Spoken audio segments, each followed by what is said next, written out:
저는 원래 그 사용자 경험 연구를 합니다.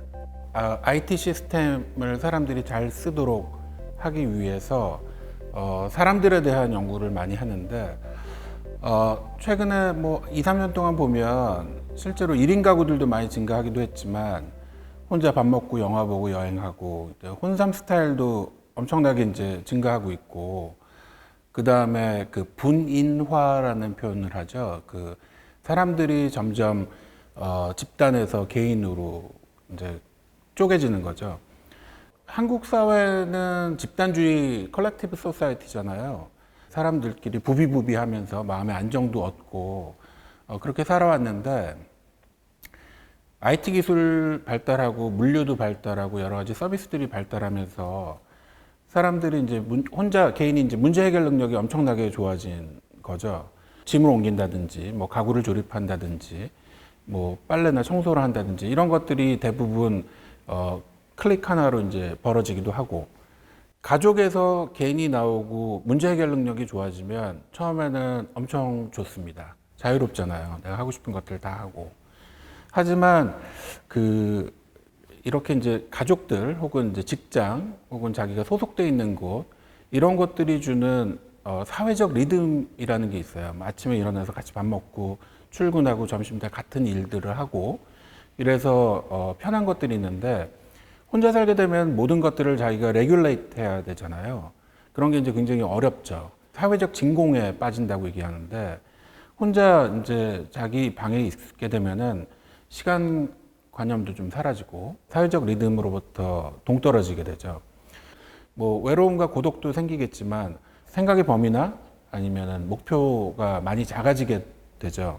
개인이 자유를 얻어서 좋기는 하지만 다른 방식으로 연결되고, 그 다음에 서로 의견을 모으고 목표를 정하고 이런 것들이 많이 필요해요. 예.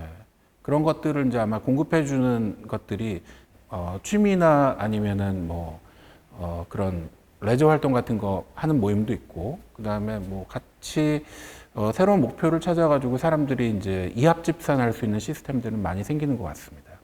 1인 가구를 위한 이제 공간적 솔루션은 코리빙이나 공동주거 형식이 많잖아요. 이제 기본적인 생각은 1인 가구의 문제를 공간으로만은 해결하기는 좀 어려운 것 같아요.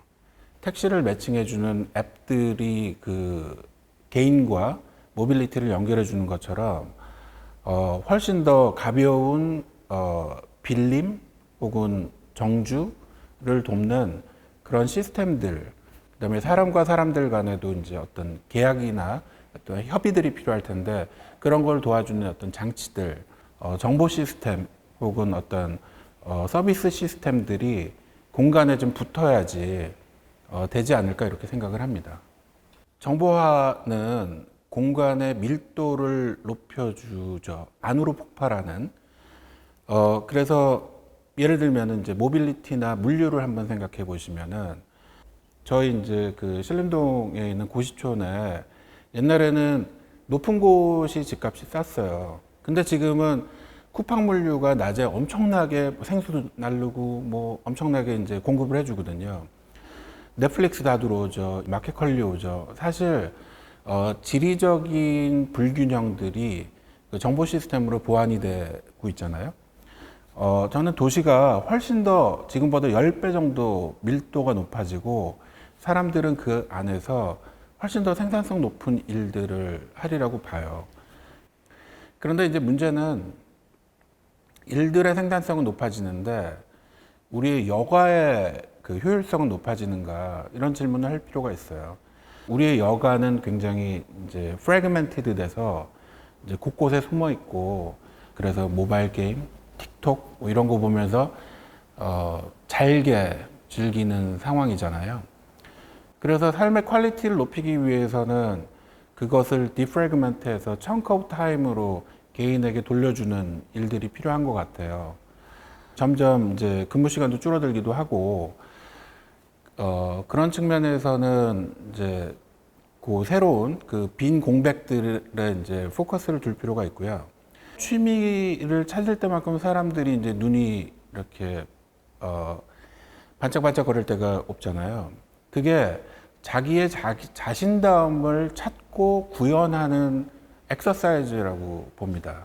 그런 의미에서는 단지 이제 그 근무에 대한 이완으로서 여가가 아니고 어떤 본질적인 이제 본원적으로 존재의 방식이죠.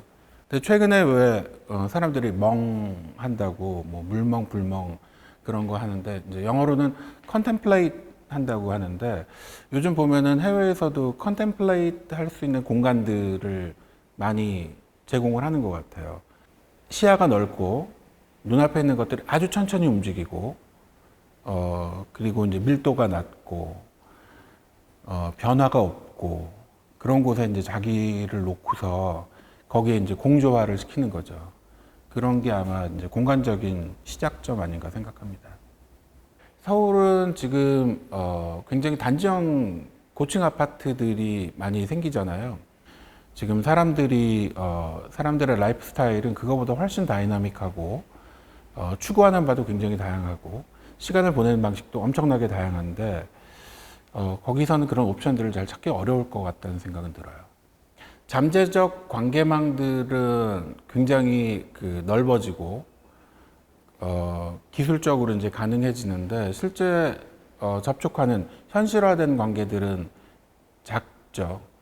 저는 이제 이렇게 봅니다. 이렇게 1인 가구들도 사회적 인게이지먼트가 큰 사람들이 있어요. 뭐 빡센 직장을 다닌다든지 학교를 다니는 사람들은 아침 눈 뜨고서 벌떡 일어나서 이제 갈 곳이 있는 사람들은 이미 충분히 그런 사회적 관계들이 많기 때문에 집에 오면 그냥 조용히 자는 게 제일 편한 거거든요.